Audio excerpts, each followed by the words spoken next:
ସହ୍ୟ କରି ମୁଁ ଆଜି ମଦ ପିଏ।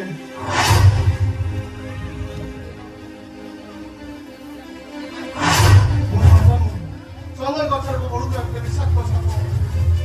ଆରେ ଚନ୍ଦନ, ତମେ ଏମିତି କାନ୍ଦୁଛ କାହିଁକି? ପ୍ରକୃତରେ ମୁଁ ଚନ୍ଦନ ନୁହଁ, ମୁଁ ରାଜବୀର ରାୟ। ବିଟେ ପାସ୍ କଲା ପରେ ମୁଁ ଘରେ ବେକାର ବୁଲୁଥାଏ। ହଠାତ୍ କରୋନା ମୋ ବାପା ମୁଁ ଚାଲିଗଲେ। ମୋ ସାନ ଭଉଣୀକୁ ଛାଡ଼ି ମୁଁ ବାହାରେ ଚାକିରି କରିବାକୁ ସାନ ଭଉଣୀକୁ ପାଠ ପଢ଼ିବା ପାଇଁ ମୁଁ ଶେଷରେ ବାଦ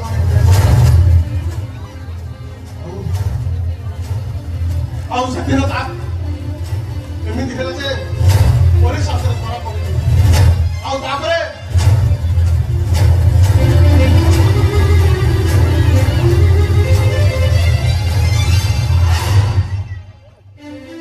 ମୋ ପାଇଁ ଦିଟା ପରିବାର ବର୍ବାଦ ହେଇଗଲା। ମୁଁ କଣ କରିବି ମୁଁ କିଛି ବୁଝିପାରୁନି। ତାହେଲେ ତମ ସତ କଥାଟା କହିଦିଅ କାହିଁକି? ମୁଁ ଡରୁନି ତମ ସତ କହିଦେଲେ ସେମାନେ ମତେ ମାରିଦେବେ। ତମକୁ ଗୋଟେ କଥା କହୁଛି ଶୁଣ।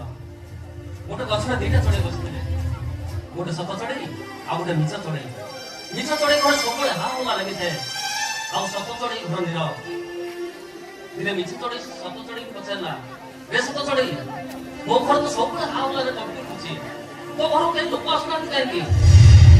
ସେତେବେଳେ ସତ ଚଢେଇଟା କହିଲା, ହେ ମିଛ ଚଢେଇ, ମୁଁ ନିଷ୍ଠୁର ଆଉ ଯନ୍ତ୍ରଣାଦାୟକ। ତୁ ମିଛ, ତୋ ପାଖକୁ ମିଛ ଲୋକମାନେ ଆସୁଛନ୍ତି। ତୁ ନରକ ହେଲେ ମୁଁ ବୈକୁଣ୍ଠ।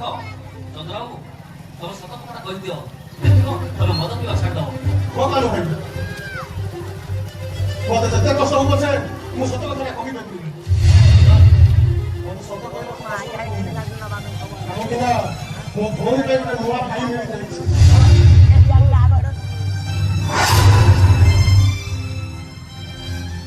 ଭାଇ ଆଜି ଆଉ 3-4 ଟଙ୍କା ଟିକେ ଅଧିକ ରୋଷେଇ କରିଦେବ। କାଇଁ ଆଜି କି ପୁଣି ଆସୁଛନ୍ତି କି? ହଁ, ମୋ ସାଙ୍ଗ ଫୋନ କରିବ। ତା ଭଉଣୀ ଦେହ ସିରିୟସ୍, ମେଡିକାଲ ଚେକଅପ୍ ପାଇଁ ଏଠାକୁ ଆସିବ। ତା ବାପା ବୋଉ ବି ତା ସାଥିରେ ଆସିବେ। ଆସିଗଲେ ମୁଁ ମଧ୍ୟ। ତମେ ଗୋଟେ କାମ କର, ଏକାବେଳେ ଟିକେ କନଭିନ୍ସ ନେଇ ଆସ। ଠିକ ଅଛି, ମୁଁ ଏଇ ସାଙ୍ଗେ ସାଙ୍ଗେ ନେଇ ଆସୁଛି। ସେଦିନ ମେଘରାତ୍ରି କଥା ମନେ ପଡ଼ିଗଲେ ମୋ ଦେହରେ ନିଆଁ ଲାଗି ଯାଉଛି। ସେଲସିୟସ୍ ମହେଶ ମହାପାତ୍ରକୁ ଗୁଳି କରିବାକୁ ଇଚ୍ଛା ହଉଛି। କାନୁ ଭାଇର ଚିତ୍କାର ମତେ ନ ଶୁଣିଥିଲେ। ସେଦିନ ଅତି ଜୋରେ ବର୍ଷା ହଉଥିଲା, କାନୁ ଭାଇଟା ନଈରେ ଭାସୁଥିଲା। ଏଇଟା ବେଇମାନ ସେମାନେ ଗୋଟେ ସରଳ ନିରୀହ ମଣିଷଟାକୁ ମାରିବାକୁ ବସିଥିଲେ।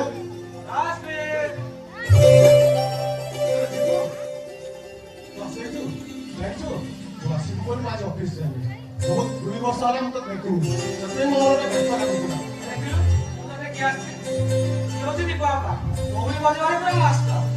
ବାପା ନମସ୍କାର। ମୁଁ ତମ ବିଷୟରେ ସବୁ କଥା। ଆରେ ଜିତୁ, ମୁଁ ସମସ୍ତେ ଆସିନାହାନ୍ତି ଯେ ମାନେ ବାପା ବୋଉ ମୁଁ ପ୍ଲାଟଫର୍ମରେ ରହିଯାଆନ୍ତୁ। ଆରେ ତୋ ବାପା ବୋଉ କଣ ମୋ ବାପା ବୋଉ ନୁହନ୍ତି? ସେ ସ୍ୱାଭିମାନ କାମ ବନ୍ଦ ଯା, ବୋଉ ସମସ୍ତେ ଡାକିଲେ। ଆରେ ତୁ ଯିବୁ ନା ମୁଁ ଯିବି? ବାପା ତମେ ଏଠି ବସିଥାଅ, ଚାଷ କରନି। ଜିତୁ ଘରେ ମୁଁ ତମ ଗୋଟେ ସାମାନ ଜିତୁ ଆସିବା ଯାଏ ତମେ ଏଠି ବସିଥାଅ। ଓକେ, ଆସ।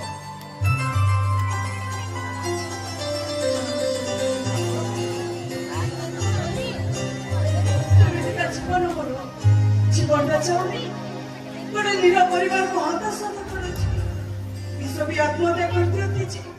ହେଲେ ଜୀବନ ଛାଇ କରି ମୋ ପଛେ ପଛେ ରହୁଛି। ମତେ ମରିବାକୁ ବି ଜମା ଦଉନି। ଭଉଣୀ, ଏଇ ସରବତ ଆଣିଛି ନିଅ।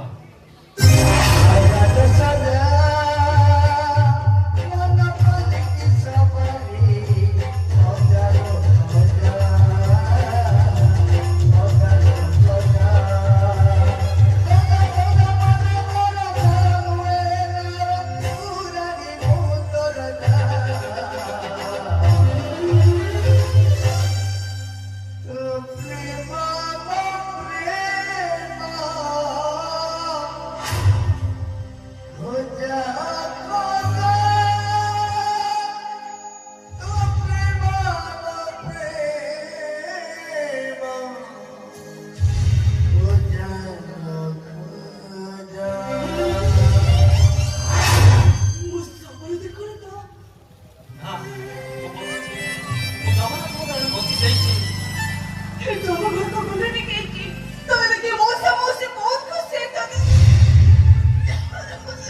ନୂଆ ଜୀବନ ପାଇଁ ମୁଁ ଘରକୁ ଯାଇଥିଲି ବାପା ମୋ ମୋତେ ଦେଖି ବହୁତ ଖୁସି ହେଲେ ସେଠୁ ଦେଖା କରିବାକୁ ଯେତେବେଳେ ମୁଁ ଘର ଭିତରକୁ ଯାଏ ସେତେବେଳେ ବାପା ମୋ ହାତରେ ଲକ୍ଷ୍ମଣ ରେଖା ଟାଣିଦେଲେ ସେଇଠି ମୁଁ ମୋ ମୁହଁ ଭିତରେ ଫେରି ଆସିଲି କାହିଁକି କଣ ପାଇଁ ହ୍ୟାଲୋ ଦୀପା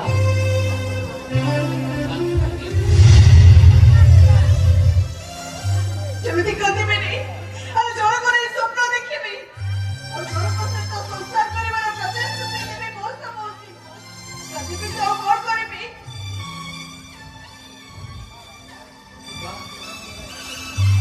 ଗୋଟେ ମହିଳା ଅଶୀଘ୍ର ବାହାରି କଣ ପାଇଁ ଥାକୁ ଏଇ ଚୁପ୍ କର ବରଂ ଜିତୁଟା ଭଲ ପାଠ ପଢୁଛି ବଡ ଅଫିସର ହେଇଛି ସିଏ ତତେ ଖୁସିରେ ରଖିବ ପାଟି ବନ୍ଦ କର କହୁଛି ଆରେ ଜିତୁ ହଉଛି ମୋ ସାନ ଭାଇ ସେ ମୋ ଲକ୍ଷ୍ମଣ ଆଉ ଲକ୍ଷ୍ମଣ ଘରେ ମୋତେ ଜଗେଇ ରହିଛି ତାହେଲେ ଜିତୁ କଣ ତ ମୋତେ ସିନ୍ଦୁର ଦେଇନି ହଁ ସିନ୍ଦୁର ଖାଇଛି ସେଟା ସ୍ୱାମୀର ସିନ୍ଦୁର ନୁହଁ ଦେବୀର ମତାର ସିନ୍ଦୁର କଥା ରଖିବାକୁ ଯାଇ ଦୀପା ବାବାକୁ ଦେବୀ ସଜାଇତା ମଥାରେ ସିନ୍ଦୁର ଦେଇଛି ଦୀପା ବା କେବଳ କାନୁ ଭାଇର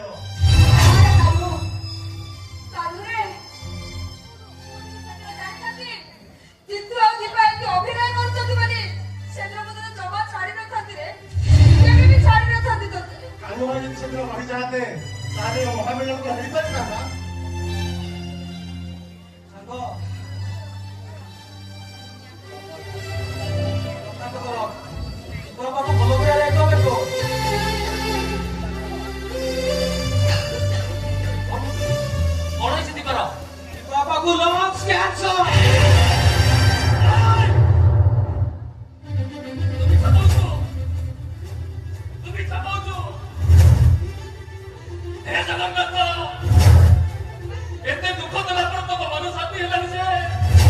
କାନୁ ଭାଇ ତମେ କାନ୍ଦରେ କାନୁ ଭାଇ ବରଂ ଦୀପାକୁ ସାହସ ଦିଅ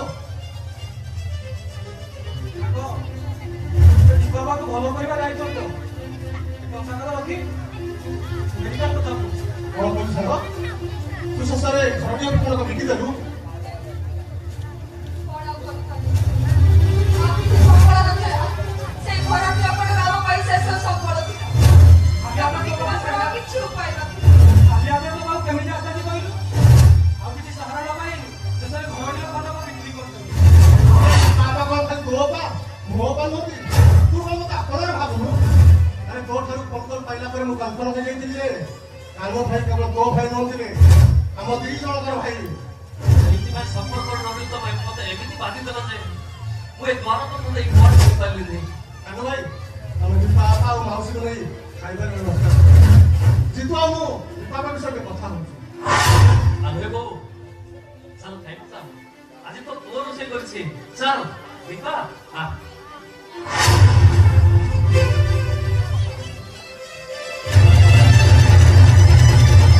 ଏ ଜିତୁ ଏବେ ଆମେ କଣ କରିବା ଭାରତର ବଡ ବଡ ଅପୋଜିସ ମାନଙ୍କ ସହିତ ମୁଁ ଆଲୋଚନା କରିଛି ସମସ୍ତଙ୍କର ସେଇ ଗୋଟେ statement this case is very complicated clear ହେବା ଅସମ୍ଭବ ସେମିତି କହନା ରାଜବୀର ଦୀପା ଆମର କିଛି ହେଇଗଲେ ମୁଁ ପାଗଳ ହେଇଯିବି ତୁ କଣ ଭାବୁଛୁ ତତେ ଏକା କଷ୍ଟ ହଉଛି ମତେ କଷ୍ଟ ହଉନି ଆରେ ତୁ ରିପୋର୍ଟ ପଠେଇଲା ପରେ ମୁଁ କେତେ ଡକ୍ଟର ସହିତ କନସଲ୍ଟ କରିଛି ତୁ ଚିନ୍ତା ବି କରିପାରିବୁ ଏବେ କଣ କରିବା ଦୀପା ବାବା ଭଲ ହବନି ହବ ଗୋଟେ କାମ କରି ହବ କାଲି ସମ ହସ୍ପିଟାଲ ଡକ୍ଟର ସହିତ ମୁଁ କଥା ହେଇଛି ସେମାନେ କହିଲେ ପେସେଣ୍ଟ 6 ମାସ ଭିତରେ ଯଦି ଲକ୍ସ ଟ୍ରାନ୍ସପ୍ଲାଣ୍ଟ ହେଇଯାଏ ତାହେଲେ ହୁଏତ ପେସେଣ୍ଟଟା ବଞ୍ଚି ଯାଇପାରେ